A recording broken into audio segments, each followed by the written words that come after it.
اور ان کا حال یہ ہے کہ یہ ایسے رب کے ساتھ شریک ٹھہراتی ہیں. اور کس کو؟ جنوں کو. وہ سمجھتے ہیں جن زیادہ اللہ کے ساتھ کوئی اس کام میں شریک ہے.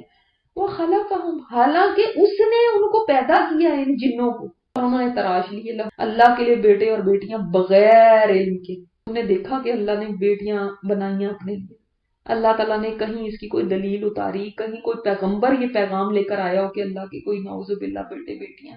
انہوں نے بنا لیا عیسیٰ علیہ السلام کو بیٹا اور فرشتوں کو بیٹیاں اور جنوں کو بھی کوئی اللہ کا شریک بنا کے بٹھا دیا. حالانکہ ہر چیز کو جو اللہ پیدا کرنے والا ہے اس کے بیٹے بیٹیاں کیسے ہو سکتے ہیں؟ پاک ہے. اسی لیے ہم کہتے ہیں نا اللہ سبحانہ و تعالی، سبحانہ و تعالی، یہاں پہ دیکھیں دونوں لفظ آ گئے. یعنی سبحان پاک، مطلب کس چیز سے پاک؟ ہر عیب سے.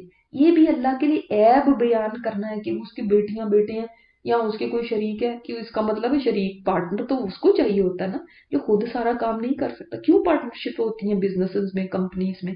اکیلا ایک بندے کی بس کی بات نہیں ہوتی، یا اس کے پاس اتنا سرمایہ نہیں ہوتا تو وہ کہتا ہے میرے ساتھ کوئی پارٹنر ملے. بچوں کی بھی کیوں احتیاج ہوتی ہے انسان کو؟ میں مرنے والا ہوں، میرے یہ سارا کام کاروبار جائیدادیں کون سنبھالے گا؟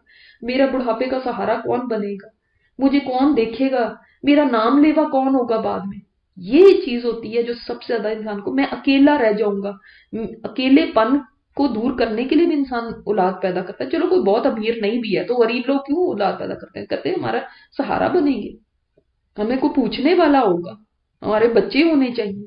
تو جس رب کو نہ موت ہے، نہ زوال ہے، نہ کوئی بڑھاپے اور ایسی کوئی کمزوری لاحق ہے، اس کو اولاد کی کیا ضرورت؟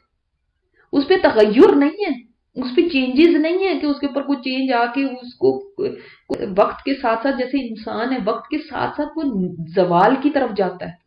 اس کی ایک پیک جب آ جاتی ہے اس کے بعد نیچے ہی ہیں ہم سارے. ایک پیک آ چکی، 30 ایئرس کے اندر پیک پہ ہوتا ہے انسان، اس کے بعد بس ڈاؤن کا ہی سفر ہوتا ہے، اپ کا نہیں ہوتا. اب دیکھنے نہیں ہے ہم جو پچھلے سال یا اس سے پچھلے سال جو ہماری ہمتیں ہوتی ہیں وہ اگلے سال میں نہیں ہوتی. اتنا ہم نہیں کام کر پاتے، اتنی سمجھ بھی نہیں رہتی. آہستہ آہستہ ذہن بھی کم سے کم ہونے لگتا ہے، جسمانی طور پہ بھی انسان کم سے کم ہونے لگتا ہے. اللہ کی ذات ایسی ہے کہ جس کے اوپر کوئی چینج نہیں ہے، ایسی کوئی تغیر نہیں ہے، کوئی ڈاؤن فال نہیں ہے. تو جب اس کے لیے کوئی اولاد کہتا ہے تو یہ اتنی بری بات اس لیے ہے کہ وہ سوچتا ہے کہ اللہ تعالیٰ کو کوئی محتاجی ہے اولاد کی.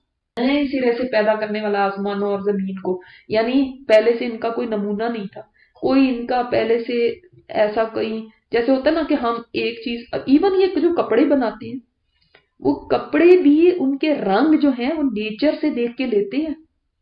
کہتے ہیں کہ کلر جو ہے وہ نیچر سے ان کو پتا چلتا ہے کہ کیا اللہ تعالیٰ نے یہ رنگ بنائے ہیں.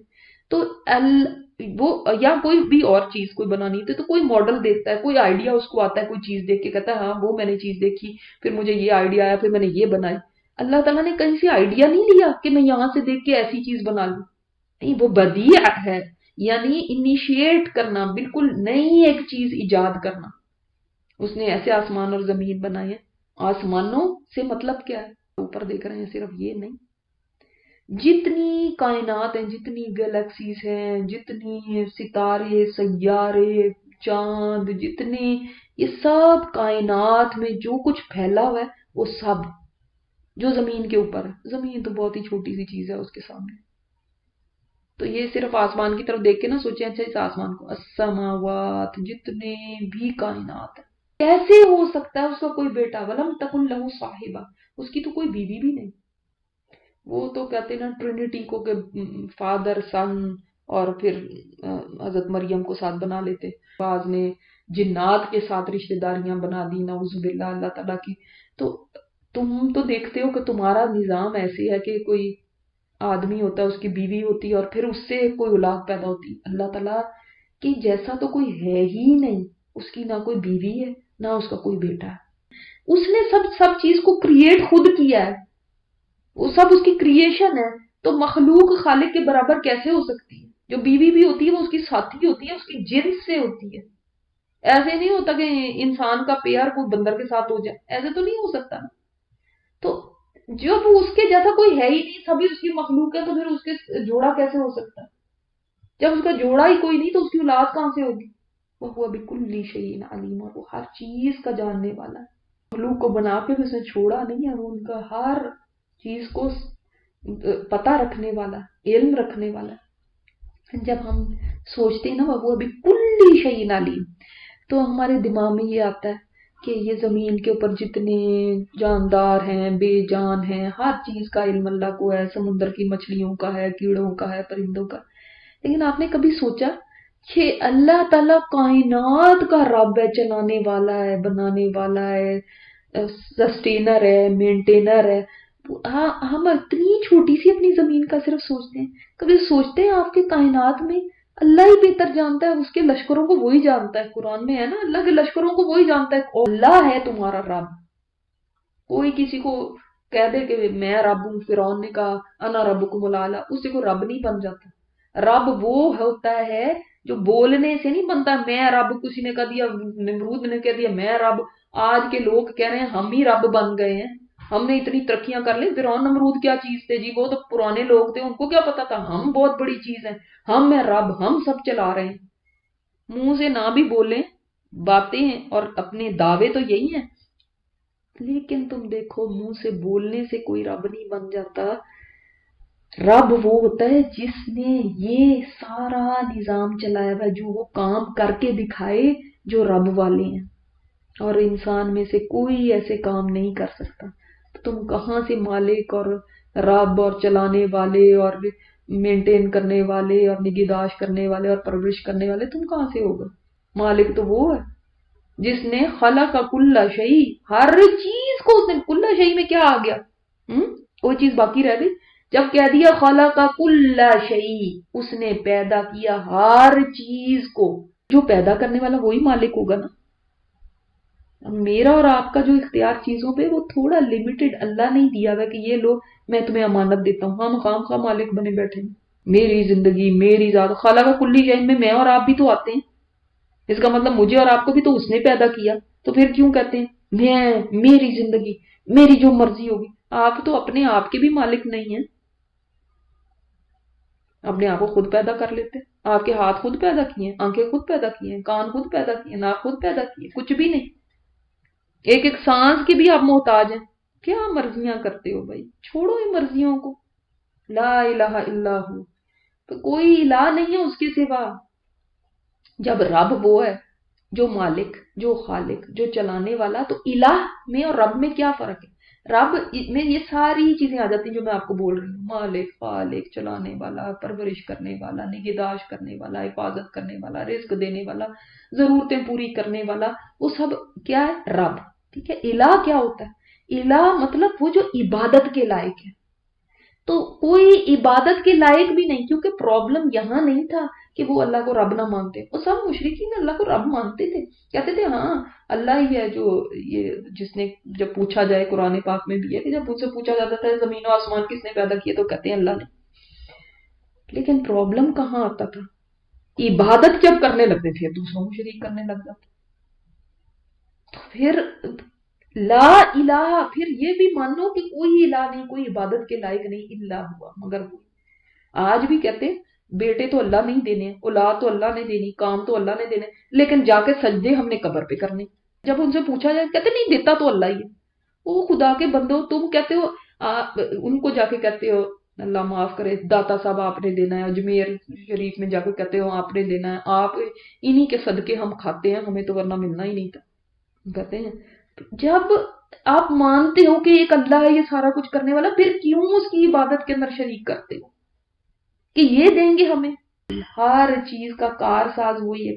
وکیل کا مطلب ہوتا ہے ذمہ دار، مینج کرنے والا. تو جب بیمار ہوتے ہیں پھر کہتے ہیں نہیں وہ شفا وہاں سے ملے گی. جب کسی مسئلے میں پڑتے ہیں تو کہتے ہیں نہیں مشکل کشا فلاں. کسی کو بھی نہیں ہم نے شریک کرنا اندر. ملنا ہے تو اللہ کے در سے ملنا ہے، وہاں سے نہیں ملانا تو کوئی اور دے نہیں سکتا مجھے. یہ عقیدہ کہاں چلا جاتا ہے؟ جب ہم مشکل کے اندر ہوتے تو پھر کہتے ہیں ہائے چلو چلو چلو فلاں نے وہ بتا دیا اس کی طرف چلو، اس نے وہ بتا دیا وہاں پہ چلو. کوئی جگہ ہم چھوڑتے ہی نہیں. پھر سب توحید بھول جاتی ہے. رونا ہے تو اللہ کے آگے، ہاتھ اٹھے تو اللہ کے آگے، اپنی کمزوری کا، اپنی محتاجی کا اظہار کریں تو اللہ کے آگے. اللہ نے تو بچا لیا ہمیں در در کے اوپر سجدے کرنے سے، کہ ایک رب کو سجدہ کرو جو اس قابل ہے کہ اس کو سجدہ کیا جائے. اس کو نگاہیں پا نہیں سکتی، وہ نگاہوں کو پا لیتا ہے. ادراک جو ہوتا ہے نا، کسی چیز کی حقیقت تک پہنچ جانا، وہ ہوتا ہے ادراک. یہ آیت امپورٹنٹ اس لحاظ سے ہے کہ ایک فرقہ گزرا ہے، معتزلہ ان کا نام ہے، انہوں نے اس آیت کو لے کر اور یہ مسئلہ نکالا کہ اللہ تعالیٰ کو دیکھنا ممکن نہیں ہے، لہٰذا جنتی بھی اللہ تعالیٰ کا دیدار نہیں کر سکیں گے، اللہ کو کوئی دیدار کر ہی نہیں سکتا، اللہ کو کوئی دیکھ ہی نہیں سکتا. اور انہوں نے کہا دیکھیں یہاں پہ ہے لا تدرک الابصار وہو یدرک الابصار، اللہ تعالیٰ کو کوئی نگاہیں نہیں پا سکتی، تو پھر آپ لوگ کہتے ہو کہ جنت میں اللہ تعالیٰ کا دیدار ہوگا. یاد رکھیں اہل سنت والجماعت کا سب کا عقیدہ یہ ہے کہ اللہ تعالیٰ کا دیدار ہوگا جنتیوں کو. سب سے پہلی بات یہ ہے کہ یہاں پہ دیکھنے کی بات اس طرح سے نہیں آ رہی، یہاں پہ ادراک کی بات آ رہی ہے. اور ادراک کیا ہوتا ہے؟ کسی شے کی حقیقت کو پا لینا. جنتی اللہ کو دیکھیں گے مگر وہ بھی اللہ کا ادراک نہیں کر سکتے، اس کی حقیقت کو نہیں جان سکتے. مثال کے طور پہ ہم انسان کوئی چیز کو دیکھتے ہیں، مثلا اس کتاب کو دیکھا تو چلو اس کو پڑھ لیا، اس کی جان لیا اس کے اندر کیا ہے. کوئی چیز کو دیکھا، اس کا علم تھا، ہم نے اس کی حقیقت جان لی. لیکن اللہ تعالیٰ کو دیکھنے کے باوجود وہ جان نہیں پائیں گے اس کو. آپ دیکھیں انسانوں کی تو حالت یہ ہے، بعض دفعہ دنیا میں بھی چیزوں کی حقیقت کو نہیں پا سکتا، تو اللہ کی ذات کو کہاں سے پائے گا؟ دنیا میں بھی بہت ساری چیزوں کی ہم حقیقت نہیں سمجھ پاتے. ہاں اللہ تعالیٰ کی ذات، اس کو تو کوئی نگاہیں پا ہی نہیں سکتی. ہاں وہ نگاہوں کو پا لیتا ہے، اس کو پتا ہے ہر چیز کی حقیقت، اندر باہر سب کچھ پتا ہے. تو وہ دیکھیں گے تو صحیح مگر ادراک نہیں کر سکیں گے. ایک جواب اس کا یہ ہے. ٹھیک ہے، آپ کو اس کا جواب پتا ہونا چاہیے، کیونکہ آپ کے سامنے بھی کوئی آ سکتا ہے جو کہہ سکتا ہے آپ کے پاس کیا دلیل ہے جی کہ اللہ کو دیکھ سکتے ہیں جنتی، کیونکہ قرآن میں تو یہ ہے ادراک کا لفظ ہے. تو آپ نے بتانا ہے کہ ادراک کا مطلب ہوتا ہے حقیقت تک پہنچ جانا، احاطہ کر لینا، کسی چیز کے کو پا لینا، پکڑ لینا بھی اس کا معنی ہوتا ہے. تو وہ تو واقعی نہیں ہو سکتا. ٹھیک ہے. دوسری بات یہ ہے کہ اگر ہم یہاں پہ بالفرض یہ معاملہ لے بھی لیں کہ یہاں پہ جی آنکھوں سے دیکھنے کا مطلب ہے، اگر ہم مثلاً یہ لے بھی لیتے، تو بات یہ ہے کہ یہاں پہ جو نفی پھر ہوگی وہ دنیا میں دیکھنے کی بات ہے، کہ دنیا میں کوئی انسان اللہ تعالیٰ کو نہیں دیکھ سکتا. یہ آنکھیں اللہ کو نہیں دیکھ سکتی، کیونکہ جب موسیٰ علیہ السلام نے فرمایا تھا اللہ تعالیٰ سے ربی ارینی، ہے اللہ میں تجھے دیکھ سکتا ہوں، تو اللہ تعالیٰ نے فرمایا تھا لا ترونی، تم ہرگز مجھے نہیں دیکھ سکتے. تو موسیٰ جو کلیم اللہ تھے ان کو یہ جواب ملا، تو اور کون اللہ کو دیکھ سکتا ہے پھر دنیا میں؟ حضرت عائشہ رضی اللہ تعالیٰ عنہ نے فرمایا کہ جو کہتا ہے کہ آپ صلی اللہ علیہ وسلم نے معراج پہ اللہ تعالیٰ کو دیکھا اس نے جھوٹ بولا. یہ حدیث میں ہے. لیکن قیامت کے دن وہاں جنت میں جا کے ضرور اللہ کو دیکھا جا سکے گا، اور اس کی دلیل قرآن میں ہے. اس دن کچھ چہرے تر و تازہ ہوں گے، حشاش بشاش ہوں گے، اپنے رب کی طرف دیکھ رہے ہوں گے. باریک بین ہے، باخبر ہے، اسی لیے تو وہ پا لیتا ہے نگاہوں کو، کیونکہ وہ اللطیف ہے، باریک بین ہے. نگاہیں کہاں اٹھتی ہیں کہاں جھکتی ہیں، انسان پاس بیٹھا دوسرے کو نہیں جان سکتا کہ اس کی نظر کدھر گئی، کس نیت سے اس نے نظر اٹھائی، کس نیت سے اس نے نیچے کی. اللہ تعالیٰ کو وہ پتا ہے. یہ ہوتا ہے ادراک. یعنی ایک ہوتا ہے نا صرف دیکھنا، اچھا میں نے اس کو دیکھ لیا، وہ تو وہاں دیکھ رہی تھی، وہ وہاں دیکھ رہی تھی، اتنا چلو میں نے دیکھ لیا، لیکن اس سے آگے مجھے نہیں پتا کہ اس نے جب دیکھا تو اس کی نظر میں حیا تھی کہ بے حیائی تھی. اس نے دیکھا تو اس نے کیا سوچا، پھر اس نے کس نیت سے یہ نظر اٹھائی. یہ ہوتا ہے ادراک، کہ یہ اس کی ان اینڈ آؤٹ، اس کا ان سائڈ آؤٹ آپ کو پتا چلتا ہے. تو اللہ جانتا ہے ہر نظر کا.